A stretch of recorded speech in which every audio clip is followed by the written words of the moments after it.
responder o questionamento do deputado Roberto Brito, enfim, prestar os esclarecimentos nas diversas perguntas que foram feitas. Obrigado, deputado Jaime Martins. Eu vou responder da parte que nos compete, que é a parte de controle do tráfego aéreo, controle do espaço aéreo e algumas informações específicas, não só em relação a esse acidente, mas ao que está acontecendo hoje e que a senhora comentou também na parte de infraestrutura, que é extremamente importante.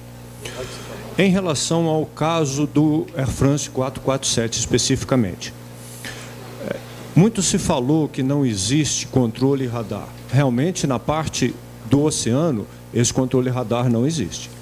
O último radar que nós temos está em Fernando de Noronha, e ele tem um alcance de mais ou menos 400 quilômetros. Então, esse voo que estava saindo do continente em direção à Europa, até esses 400 quilômetros após Fernando de Noronha, ele estava controlado pelo radar. Os procedimentos depois que ele sai dessa visualização ou dessa informação radar para os controladores passam a ser apenas comunicação de voz entre o piloto e o controlador. O piloto informa a posição que ele está, o nível, a velocidade, e existem alguns pontos específicos que são obrigatórios de contato. O piloto tem que transmitir para o controlador qual é essa posição. No caso específico, essas comunicações estavam funcionando normalmente e no momento em que nós passamos o controle, nós temos uma área específica dentro do oceano que é a responsabilidade do Brasil e depois passamos para o controle de Dakar. Existe uma posição que é chamada um fixo, onde é feita essa troca de comando, vamos dizer assim, entre quem está tomando conta daquela aeronave. E existe um acordo operacional entre o Brasil e o Senegal de como isso é feito.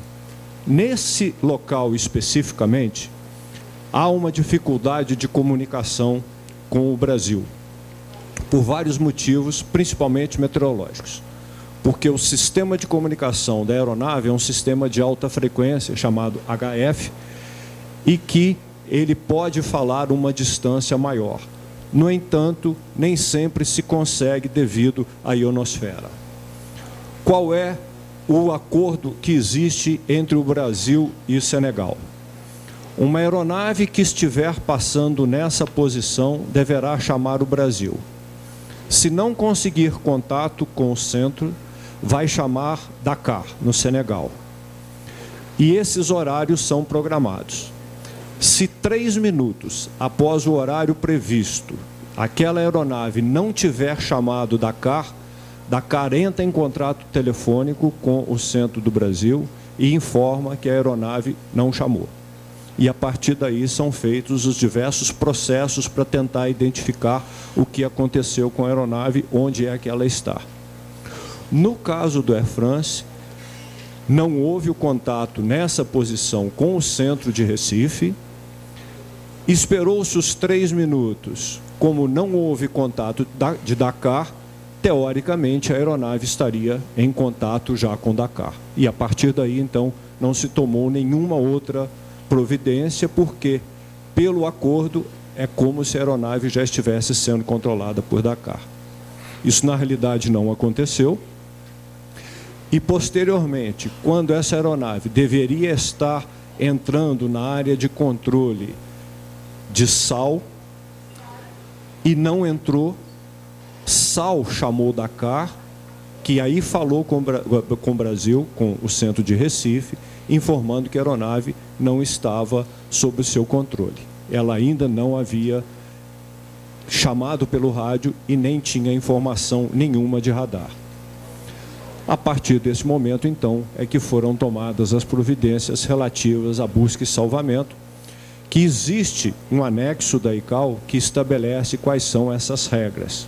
E foram seguidas exatamente as regras estabelecidas, tanto que, ainda na madrugada, já foi acionada a primeira aeronave, que decolou de manhã cedo de Salvador para Fernando de Noronha, e as buscas foram iniciadas logo em seguida. E mais uma aeronave que decolou do Rio de Janeiro, essa com uma outra característica. como poderia haver sobrevivente, essa aeronave que decolou do Rio de Janeiro estava com uma equipe de paraquedistas e de mergulhadores a bordo, que, se houvesse necessidade, essa equipe seria lançada de paraquedas dentro do mar para poder auxiliar no resgate das vítimas. Então, ela só chegou mais tarde para iniciar as buscas. Então, esse foi o procedimento que aconteceu em relação ao Air France. Em relação ao radar, não havia nenhuma necessidade de um procedimento diferente do que nós temos hoje, que é a comunicação por voz do piloto, falar a posição onde ele está, qual é a próxima posição, o horário que ele vai chegar naquela posição. No entanto, o tráfego está crescendo muito no mundo inteiro. A quantidade de aeronaves que está voando está aumentando. E esse tipo de comunicação entre o piloto e controlador nos obriga a dar uma separação muito grande entre as aeronaves, porque nós temos uma possibilidade de demora na comunicação. Então, o controlador tem que ter uma margem de segurança muito grande. Então, se coloca uma separação, por exemplo, de 15 minutos entre cada aeronave que está saindo do Brasil para a Europa ou da Europa para o Brasil.